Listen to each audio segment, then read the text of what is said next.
We have Sky Strikers, the return of magical musketeers, and even Tellarknights. Make sure you guys smash the crap out of that subscribe button so you guys don't miss out on more Oz guns. We're starting off over here with Sky Strikers, and this list actually caught me by surprise because we are actually playing the new Sky Striker monster within the deck. And honestly, I think most of us all kind of had the same centralized thought is like nobody actually wants to play this new Sky Striker card, even though it's like a level modifier, or excuse me, an attack modifier. We didn't really think it had a place within the deck. So to actually see, a list coming out here and actually, saying, hey, we actually are playing this. This is something for consideration is actually kind of a crazy thought process. But the rest of the Sky Striker deck, the fact that we've also got Forbidden Crown built in here is definitely a clearly interesting indicator for the times that are coming. So I actually kind of like that, actually. It definitely does showcase, some really cool ideas for sure. So if you are looking to see some new Sky Striker, there you go. Next up, we have Dipsy, Archfiend, and the gang. We have followed a lot of the misguided adventures of Mr. Dipsy Archfiend and the fun ideas that this card is attempting to try to change within the Magical Musketeer space. And honestly, the new Link 2 promo, I think, was really the reason why we are even looking at this deck right now, because having the new Link 2 be able to just have basically a Magical Musketeer access for it is good, but the Dipsy gives you that extra body for you to kind of extend with. Obviously, the loss of the mini Underworld Goddess wasn't exactly a terrible hit to this deck, because, everything's kind of revolving on the Light Fiend access point as it is. So you're basically able just to go down and do whatever play lines that you basically want to be seeing. So I do kind of appreciate the little evolution that this deck's going through. Next up, we have Tellarknights, and honestly, it's just kind of a rank 4 toolbox evolution. I mean, the fact that they managed to jam pack in Spiral Super Agent in here, of all things, is absolutely a hilarious thing, man. I mean, as long as you can insinuate basically what your opponent's going to be doing, or if you have an idea of how their deck actually works, mathematically you should be able to get the monster beamed onto the field and you'll basically be set up and ready to go, which is kind of honestly why we choose to play the card. I don't really think that there's a better extender when you've already got like the rank 4 rest of the good stuff that you can kind of shove in here, because right now the Rizal stuff just really isn't worth exploring, because it basically locks you into rank 4, which means I can't get access to Ptolemaios and Constellar Night Diamond, which are, pretty important cards for this deck. Next up, we have, the branded deck and how it has been evolving. I'm just kidding, it's Dracotail. The fact that this deck, has had so many restrictions placed on it. And this build is still going with one Fall and a Virtuous. Honestly, the reason why you choose to even look at the one Fall and the Virtuous in here is just because, like, Albion is going to look at the card and it's going to go, oh, hey, I can actually beam this onto the field, and I've basically got the layered protection that I want to be seeing with that. And that's absolutely fine. It does give you that little, protection clause that you want to be seeing with this deck. You also do see, even though, we are playing the branded fusion in here, we are doing the Borreload Savage line, because having the Savage deploy itself and have it be the protection net that you kind of want to be working with seems pretty decent. So, I mean, there's not a lot of crazy change that this deck has gone through, but it's just involving the little intricacies that have made it change. Next up here, we have Vanquish, and hey, look, OCG is doing the Rescue Ace combo line. This was the thing that we were forced to kind of do with this deck, or at least a lot of builds were trying to do this, because it nets you some little extra free advantage. You can't really take away the fact that this deck is looking to generate as much advantage as it actually can, and I mean, obviously, you kind of got to make up for some of the loss of the fire that the deck kind of feels, only having access to the one rosin, and as you've started to take away more of the canine package from the deck, I mean, there's only so much that you can really do with this. You do see the deck is still doing 2 Azuna, 1 Lupus.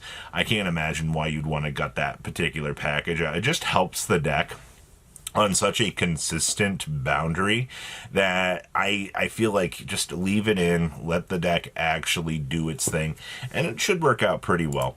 Next up, we have some Mitsurugi and the End of the Times. I also find it hilarious that this deck is still, you're still playing a particular Fiendsmith package in here. And I guess the reason why is because having the DDD monster be that little protection card that you kind of feel that necessity to have is actually not too terrible. It is very telling to see how this deck's state has been kind of forced into, you know, taking a step back because you've lost 2 impulse. I guess also 2 demise is fine because you've got the Fiendsmith stuff built in here. You've also got access to the, the Borreload Savage on the good stuff end board that you're basically trying to generate. So I don't really think that you need to worry too much about that extra stuff. It just kind of shows us that the Engraver is a pretty good important piece. Also, Eradicator. Next up here, we have some Shark good stuff. It's been a little while since we've seen people trying out Shark, but the minute that you move Totally Awesome on a list, you know that the OCG is going to start testing us out. By the way, this is actually kind of important now, because the TCG actually banned Bahamut Shark. Are we, the TCG, going to actually see a return back for Bahamut Shark based on the recent changes that the OCG has pushed? That's some food for thought, actually. I'm not exactly sure if that seems like a reasonable thing that could actually happen, but I wouldn't be surprised, honestly. I feel like Konami does not like the Totally Awesome Bahamut Shark interaction, or at least the NA branch doesn't tend to like that. So I don't know. We'll see, but this seems like a pretty good productive hit. Next up, Unchained with Evil Twins. So this has been kind of a little bit of a miss, honestly. I loved when this deck first came out. You know, it was just another take on Fiendsmith good stuff, and obviously you are seeing the Fiendsmith stuff being packaged into this deck, because literally Evil Twin Link 1 jumps you into full Fiendsmith combo at that point, and that's been honestly the deck's lifespan at this point. Was, why are we not taking advantage of, you know, whatever possibilities could come from this? I guess my other major concern and consideration here for this is, to what advantage does this actually, you know, still work in the meta?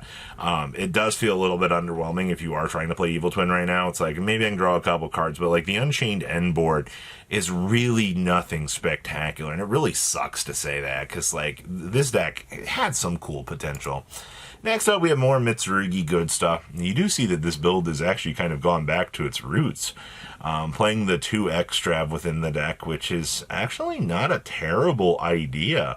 I guess it does generate some advantage. I cannot wait to see Solemn Judgment going to 1 with this deck, because this deck has just been allowed to generate too much free advantage. Like, this is heading into their new format here. This was the deck that, you know, was going to be the boogeyman. I mean, you had the triple pre-prep, but the problem is you just slot out the pre-preps and you just convert them into the new demise, and then congratulations, you know, you've accomplished effectively what you were setting out to do. Konami just said, well, you know, we're going to help you out. We're going to make it so that, you know, you don't necessarily get the crazy advantage that you're wanting to get, but it still is going to be a pretty streamlined approach for what you are going to be attempting to do. So, oh boy, you love to see it.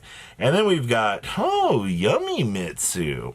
So this is basically what we kind of are expecting this deck to kind of go towards. They still have access to Herald, and anytime that you can bridge 1 point into the other, like converting the Herald into the Gravity Controller to go get the search off of the gosh darn thing, it is completely and outrageously dumb to see that, you know, this deck actually has the tools to do that. But Konami said, no, this is okay. You know, there's absolutely no reason to check this possibility. So what do you guys think about these cool decks? Please leave a comment down below, tell me what you guys think, and I'll see your beautiful faces back here in a day, guys. Patrons, thank you. Thank